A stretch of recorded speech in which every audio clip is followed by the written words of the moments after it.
And welcome into a brand new hour of CBS Sports HQ, brought to you by PlayStation 5. I'm Jacqueline D'Agostino alongside Mike Cunio, and we are getting some clarity, some being the key word, on some of the quarterbacks around the league this offseason. We had Geno Smith signing with Seattle, Derek Carr and the Saints, but of course there's still a major question mark around Lamar Jackson. It's been an ongoing back and forth with him and the Ravens. I think major question mark is a nice way to put it. We're now counting down the hours to the franchise tag deadline, and the Ravens do have that big decision to make. The tag has been used on a quarterback only 12 times in the past. It looks like number 13 on the horizon for the former MVP. But what kind of tag will the Ravens use on him could certainly impact the market.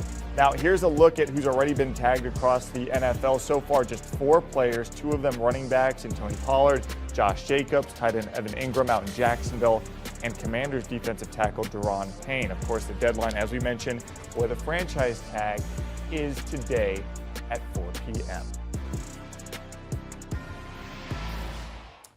All right, so let's bring in lead CBS Sports NFL insider Jonathan Jones. JJ, what is the latest with Lamar, and what are Baltimore's options at this point? Yeah, so there's really no drama around the fact that they are going to franchise tag Lamar Jackson. That much is clear and well understood, really, from Baltimore all the way to Florida, where Lamar Jackson is, to across the NFL. The question now is whether it's going to be the exclusive franchise tag at $45 million or the non-exclusive tag at $32.4 million. What I'm told, what folks around the league believe, is that it's going to be the non-exclusive tag, and that's through the use of logic and common sense rather than anything that's necessarily emanating from the building in Owings Mills. And so here's why it would be the non-exclusive over the exclusive. Because, listen, $45 million, that's a big number. That's going to account for about 20% of this year's salary cap. It's really hard to build a team when one player is accounting for a fifth of the salary cap. Now, I want to couch this with the overall caveat that that's not necessarily Lamar Jackson's fault. That's business. And so I'm not going to get into who's to blame or who's at fault for any of that, but that's just a fact of what he would count against the salary cap. So then you would hope that you'd be able to reach a long-term deal at some point between the start of the league year and July 17th, when a long-term deal could be reached. But if you've been working at this deal for a year and a half and you're so far apart that you're nowhere close to it today, what makes you believe that you're ultimately going to get that deal done by July? And then you have to carry that big number of 45 into the entire 2023 season. Meanwhile, if you try the non-exclusive tag, yes, that does open you up to Lamar Jackson potentially negotiating with other teams. And all you would get for Lamar, if he is offered a contract that he would negotiate and agree to, all you would get for him if you decided not to match that offer sheet would be 2 first-round picks. Of course, that's far less than what any team would want to get for Lamar Jackson. But it would also allow Lamar to see what the market is. It would allow you, the Baltimore Ravens, to figure out what the market is. And ultimately, if there's any sort of deal out there that a team's willing to give him, maybe you would match that. And then you could have him locked in there. But another fear, Mike, in the non-exclusive tag, listen, the belief is that when he is tagged, he's not going to rush to go sign the tag. And so that means that he's not necessarily under contract. So he probably wouldn't participate in any of the spring workouts, may not be there at OTAs. This could continue into training camp. And in theory, if he doesn't sign the tag and we're in training camp and he hasn't reported, there's another team out there who could still put an offer sheet in on Lamar. So even though the tag deadline is today at 4, and as we all understand he's going to be tagged, there's still plenty more drama, potential drama, that can happen over the course of the next several months. All right, we'll see how it plays out. Right now he's making $2.4 million. As you saw there in one of those graphics, Aaron Rodgers making $50.3. You'd think he'd like to get at least a little bit closer there for Lamar. All right, staying on the East Coast, is there optimism for the Giants to get a deal done with their starting quarterback, Daniel Jones?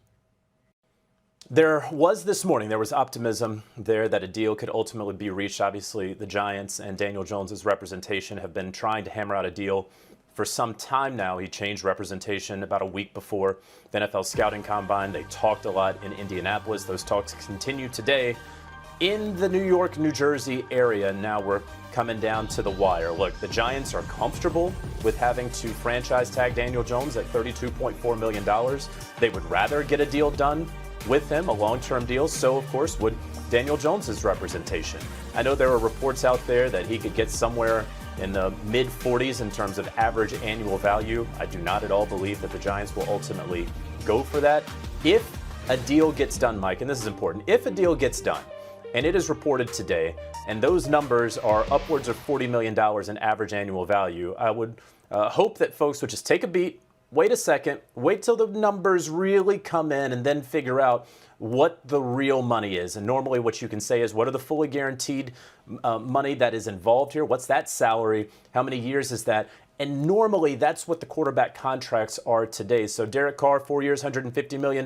Really, it's a 2 year, $70 million deal, and a we'll see after that. And so I would just caution, or issue that word of caution rather, for any pending Daniel Jones contract. Again, some optimism there, because they obviously want to be able to go into free agency with an understanding of their big ticket items. They want to be able to also get a deal done with Saquon Barkley as well. So here we are.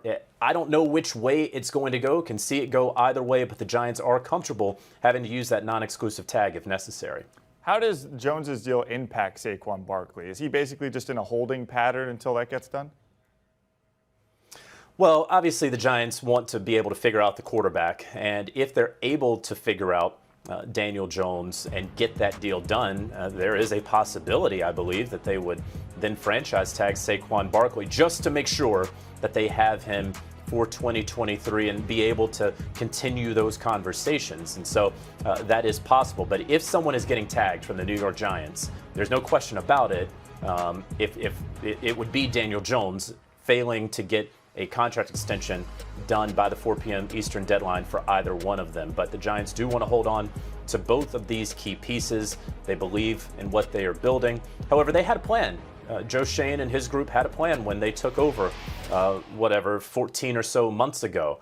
And then they continued that plan through training camp. And yeah, they won more games than just about everybody was anticipating, but that doesn't mean that they're going to completely and entirely change what they know and believe about the quarterback position, about this young man, Daniel Jones. And so all those big numbers, I don't think were ever going to happen. If that deal does get done, again, maybe it will be a somewhat big number in terms of average annual value, but really, please look at what the total guaranteed salary would be. All right, let's stay in that New York, New Jersey market there. Could Aaron Rodgers be going from the green and gold of Green Bay to the green and white of the New York Jets now? Well, if he goes anywhere outside of Green Bay, that is an NFL team, certainly believe it's going to be the New York Jets. I can tell you that conversations have been had between and around the Jets and the Packers that would indicate that the Packers have granted permission to the New York Jets. I will tell you this, and talking with folks, it's extremely murky right now. Extremely murky. There are still three options for Aaron Rodgers. It's staying in Green Bay, which I'm not entirely sure he or Green Bay really wants to happen. There's retirement, which I don't know that Aaron Rodgers has necessarily decided that necessarily, but there are 59.5 million reasons why he would not retire. That's, of course, how much money he's due in 2023. And then there's the Jets, and we all know that that's the same path that Brett Favre took. We all understand the defense that they have there, the wide receivers that they have there. Very clearly, the Jets have wanted Aaron Rodgers. There's really no secret about that. That's what we all have been talking about for some time now. There's a reason that Derek Carr went to New Orleans when he went to New Orleans, because while he had an eye on the Jets always had their eye on Aaron Rodgers and continued to do so. So no real timeline for this. You would think a sort of soft or hard deadline would be by the start of free agency, in about a week or so. But Aaron is Aaron. That's what people continue to tell me and repeat to me. And so while he's done this dance with the Packers the last couple of years, while the Denver Broncos didn't really want to throw their hat into the ring last year because of the dance that Aaron Rodgers likes to do, well, New York Jets, welcome to the ball. It's very interesting how Aaron Rodgers and Brett Favre's career towards the end are starting to mirror each other. All right, let's move on to the Texans. What's their QB situation going to look like next year? Got to anticipate that they would like to take a quarterback in the draft, but maybe bring in a vet? Yeah, very well could do both of those things. We know that they're picking at number 2 overall. We all believe that Bryce Young and C.J. Stroud, in some order, are the top 2 quarterbacks in this year's draft. If the Texans stay at 2, they would have their choice of one of those 2 players. They could move up to number 1 because we know that it's going to be an auction there with Chicago picking at number 1 and a quarterback-needy team that would very likely move up there. So the Texans could slide up. They have a dozen picks this year. They also have the number 12 overall pick in there. They have plenty of picks next year, including 2 ones. So they could get up to 1 if they wanted to make sure that they get their guy. But Mike, one thing that I've heard is there's a push within that building to potentially bring on Jimmy Garoppolo as a veteran. What that contract would look like, probably a heavily incentivized contract. One that they could get out of after a year or 2.